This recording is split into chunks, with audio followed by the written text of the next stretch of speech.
"Wahai rajaku, aku sanggup mendatangkan istana Balkis kepadamu bahkan sebelum engkau mengedipkan mata."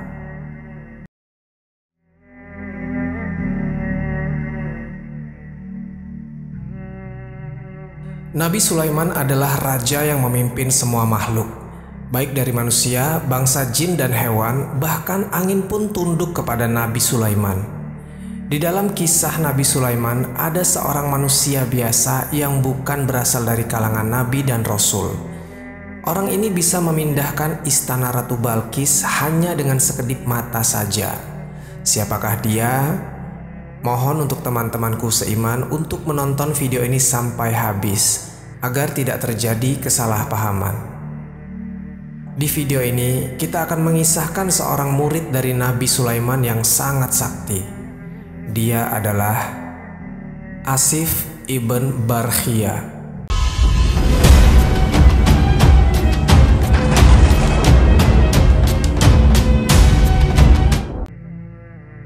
Assalamualaikum warahmatullahi wabarakatuh, Sobat Jazirah Ilmu yang dimuliakan Allah.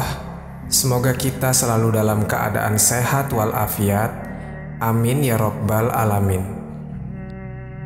Asif ibn Barkhia merupakan salah satu murid dari Nabi Sulaiman. Ia adalah seorang ulamanya kaum ini, orang yang senantiasa membantu Sulaiman ketika berdakwah kepada kaumnya. Nah, Asif ini adalah orang yang bekerja juga sebagai pencatat wahyu dari Allah kepada Nabi Sulaiman. Di satu kisah, tatkala ketika itu Sulaiman bertanya kepada para pembesarnya, "Siapakah di antara kalian yang sanggup mendatangkan istana Ratu Balkis ke sini sebelum mereka sampai di sini?" Karena ketika itu Balkis dan pasukannya sedang berada di perjalanan menuju ke istana Nabi Sulaiman. Nah, istana Ratu Balkis ini berada di negeri Yaman.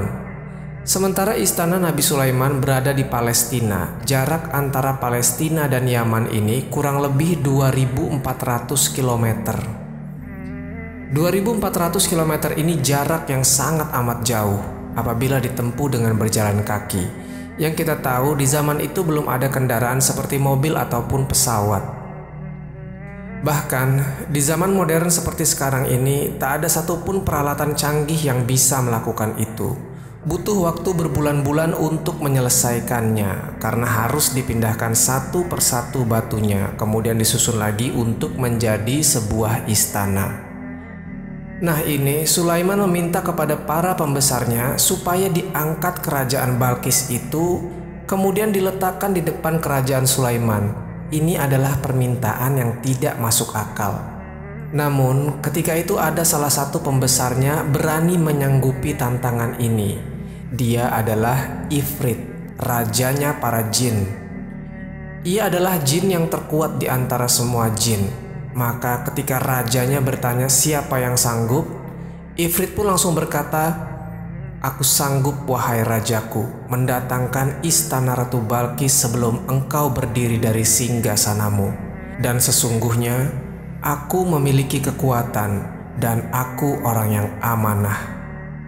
Mendengar kesanggupan dari Ifrit ini terkesanlah hati Nabi Sulaiman. Tapi ternyata ada orang lain juga yang menyanggupi tantangan ini. Orang ini berasal dari bangsa manusia. Ia menunjuk dan berkata, "Wahai rajaku, aku sanggup mendatangkan istana Balkis kepadamu bahkan sebelum engkau mengedipkan mata."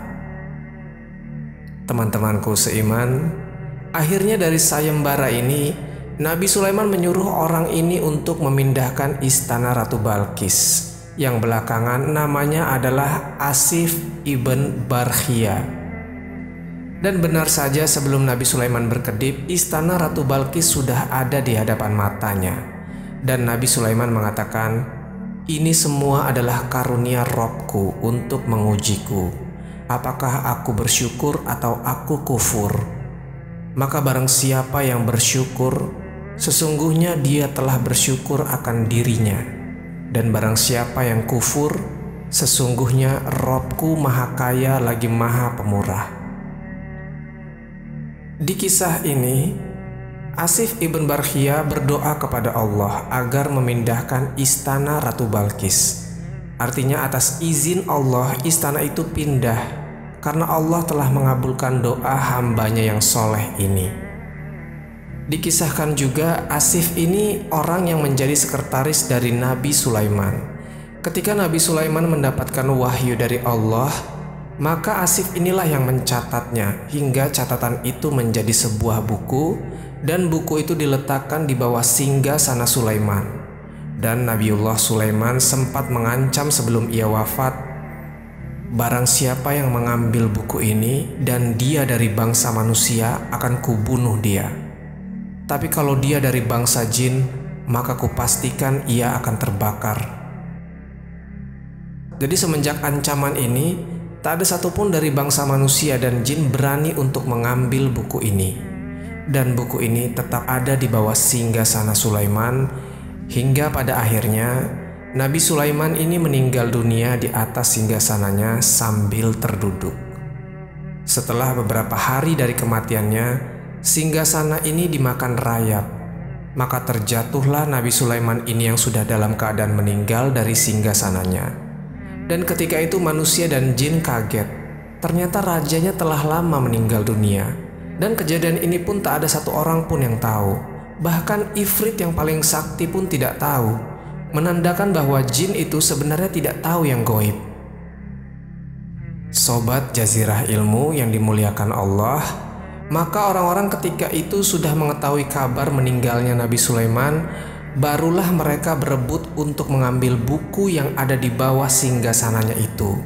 Dan belakangan buku itu jatuh ke tangan Ifrit. Lalu dicampurnya firman-firman Allah di buku itu dengan kalimat-kalimat sihir. Disinilah sejarah awal mula sihir dimulai.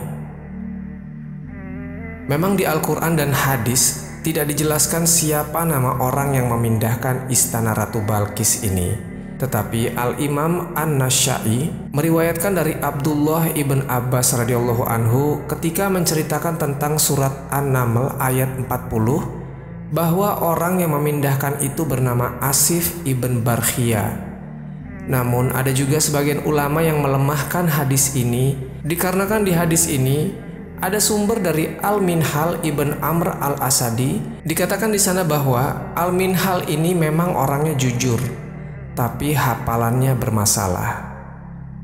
Wallahu a'lam bishawab. Jadi itulah kisah tentang Asif ibn Barkhia. Semoga kisah ini bermanfaat. Lebih dan kurangnya mohon dimaafkan. Yang benar datangnya dari Allah Subhanahu wa Ta'ala. Khilaf ataupun keliru itu datangnya dari saya pribadi sebagai manusia biasa. Sampai ketemu di kisah-kisah seru yang penuh makna selanjutnya. Saya akhiri. Wassalamualaikum warahmatullahi wabarakatuh.